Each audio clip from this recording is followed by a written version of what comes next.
Roman Reigns is the undisputed WWE Universal Champion, the tribal chief, the head of the table, and the cousin of The Rock, or at least that's what WWE want you to believe. Over the past years, no superstar has carved out such an illustrious career, with Roman now being one of the longest reigning world champions in WWE history, putting him alongside the likes of Bruno Sammartino and Hulk Hogan. Whilst the tribal chief would like you to acknowledge this, there are some things he would like to be swept under the table. So with that said, let's take a look at 10 facts Roman Reigns doesn't want you to know.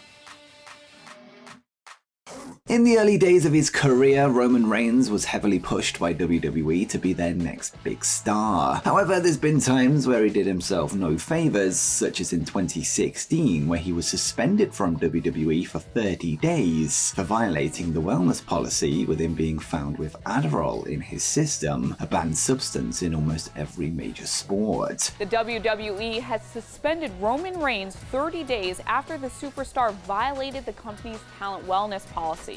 This is Reigns' first violation, but a second offense is a 60-day suspension, while a third violation could lead to a termination. Adderall is a performance enhancer that is classed as a Schedule II substance, meaning it's grouped alongside many other substances that are considered dangerous with a high potential for abuse. The result forced Roman to drop the WWE World Heavyweight Championship to Seth Rollins at Money in the Bank 2016, this the night that all members of The Shield held WWE's biggest prize within minutes, after Dean Ambrose cashed in on the Architect to close the show. The incident also impacted the Shield triple threat match at the next pay-per-view Battleground, with Roman missing much of the television build leading into the match. In February 2017, a man by the name of Richard Rodriguez was arrested and charged with the running of a $10 million steroid ring, a story that became international news at the time. Rodriguez was said to have had over 14,000 clients, which reportedly included a list of Hollywood, NBA, and NFL stars, as well as a few wrestlers. In January 2018, Rodriguez would take part in an interview with filmmaker John Bravo to state that Wellness Fitness Nutrition, the company in question, had supplied substances to many top names across the entertainment world, including WWE superstar Roman Reigns. In the interview, Rodriguez claimed that Roman had bought substances other than testosterone, and purchases from Roman varied on the time testing of WWE's drug program. The information gathered by Bravo from one of Rodriguez's personal laptops would then be presented in the form of a documentary titled The Evidence of WFN and Story Behind the Distribution. It's important to say that Roman Reigns himself would categorically deny any connection or knowledge of Richard Rodriguez. He would add that he's passed 11 drug tests since the aforementioned wellness policy violation and learned from his past mistakes. It should also be noted that the document states that whilst contact information from Roman, as well as orders said to be his, were found on the laptop, no direct communications between the two parties were found, leaving this claim unverified. In the cases of others, orders that were placed with an alias, along with being shipped to an address which are not registered to their name, makes cross-referencing them extremely difficult. What we do know, however, is that the allegation is something WWE and Roman Reigns want everyone to forget. While he may seem like the picture of a model performer, someone who would never do anything to embarrass his employer outside of a one-time suspension, Roman Reigns has actually found himself behind bars following an incident in Pensacola, Florida. Sure, this took place before he ever reached the WWE main roster, and so it wasn't like it hampered his push or anything, but it's still a rare stain on his record regardless. The situation goes all the way back to June 2010, when, just weeks before signing a developmental contract and being assigned to Florida Championship Wrestling, Roman was enjoying a few too many drinks in a local bar and ended up getting into a brawl. Obviously, this led to cops getting called and a bunch of people, the tribal chief included, getting picked up and charged with disorderly intoxication, unlawful assembly, and even rioting. He was subsequently released on a $1,000 bond before being charged $500 for each offense. Luckily for Reigns and WWE, when you Google the term term Roman Reigns arrested, you'll mostly find articles covering his on-screen arrest during an episode of Monday Night Raw in 2018, with there also being no mention of the real-life incident on his Wikipedia page. Usually, an arrest would be the nail in the coffin for any up-and-coming rookie in the WWE, although the promotion was so high on Roman's potential that they were willing to take a risk that ultimately more than paid off. Beneath the veneer of Roman Reigns' Herculean presence lies a truth more gripping than any storyline WWE could concoct. While Reigns often emerges triumphant, a beacon of strength in the squared circle, life once dealt him a blow that wasn't part of any script: leukemia, and this was something WWE were quick to take advantage of. Roman grabbed this as one of the many reasons Ambrose, a key player in WWE at the time and one-third of the beloved Shield faction alongside Reigns, chose to sever ties with the company. Reigns' eventual return to the ring was a moment of triumph, but it wasn't without its shadows. Unfounded conspiracy theories doubting the authenticity of the diagnosis began to swirl, this due to WWE's use of turning the situation to further storylines. The world of professional wrestling thrives on a mix of reality and fiction, but in the case of Reigns' real-world battle, many argue that certain truths should stand respected, unmarred by the theatrics of the industry. Before WWE was on his radar, Roman was dedicated to following his passion to become a professional football star. He played 3 years at Georgia Tech in 2003 before going undrafted in the 2007 NFL Draft, leaving his future in the big time in doubt. This before he was eventually picked up by the Minnesota Vikings in May of that year. With that said, his dream was derailed by unfortunate events. After undergoing physical assessment ahead of the upcoming season, a 21-year-old Joe Anawahi would receive the news that he had elevated white blood cells in his system, a sign that his body was fighting something off. He would then later be diagnosed with leukemia, as mentioned before, a form of blood cancer, news that forced the Vikings to let him go. What's even more shocking is the fact that Joe's girlfriend, now wife, was expecting a child at the time, leaving his family in a very difficult position. So I compartmentalize emotions sometimes. So I think it was just so overwhelming that it wasn't even believable, you know, and even then it was like. And your wife was pregnant at the time. Yeah. Man. Oh my God. Yeah. So that's the start. At 22.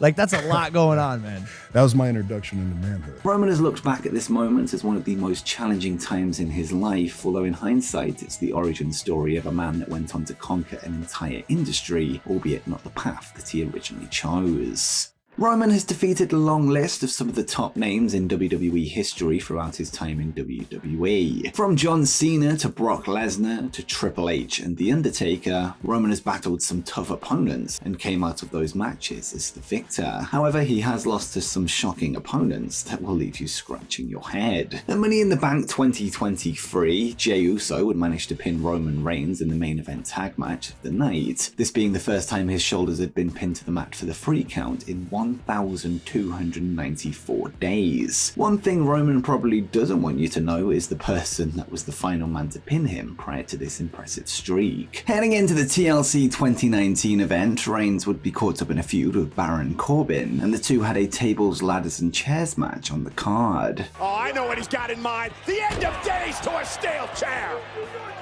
With help from Dolph Ziggler, Robert Roode and The Revival, Corbin was able to hit the end of days on Roman to pick up the pinfall win, joining the rare company of other stars who would unexpectedly have wins over the Tribal Chief. Shane McMahon, The Big Show, Finn Balor and The Miz also hold a surprise upset over the Big Dog. If you want to see even more surprising losses, all you'd have to do is look at his track record down in FCW during his years in developmental. During his early years under the Leah Key persona, Roman would take some unseen losses to some shocking names. His first ever singles match would see him lose to Richie Steamboat, the son of Ricky, somebody who had very little success outside of Florida, before Reigns went on to do the honors for the likes of Wes Briscoe, Idol Stevens, aka Damian Sandow, and even Leo Kruger, who went on to be known as Adam Rose, with this just being the tip of the iceberg. The Shield, consisting of Roman Reigns, Seth Rollins, and Dean Ambrose, has been recognized as one of the most dominant stables in WWE history, this after making their initial mark at Survivor Series 2012. The idea of three up-and-coming WWE talents, who were the hounds of justice running rampant through the company, turned out to be brilliant booking and caught the attention of many WWE fans, with every member going on to become established main eventers. The credit for this idea doesn't go to WWE higher-ups, nor does it come from any members of the Shield, but in fact, the idea was actually pitched to WWE by none other than CM Punk. This is a way of ensuring his heel character had backup on screen. During that now infamous Colt Cabana Art of Wrestling podcast from 2014, Punk revealed that he pitched the idea of the stable to introduce and showcase new stars, but his version of the group didn't even have Roman in it at all. During the initial pitch, the Second City Saint originally wanted fellow ROH alumni Cassius Ono, formerly known as Chris Hero, to fill the role of the group's heavy, alongside Dean Ambrose and Seth Rollins. The fact that it was a CM Punk pitch that led to Roman's main roster call-up and his initial burst of momentum likely doesn't sit well with the head of the table, especially considering his real-life beef with the straight-edge superstar, somebody he blames for the negative reactions he received during his lackluster Babyface Run due to other comments made on the very same Art of Wrestling podcast. You probably have some kind of feelings about that guy.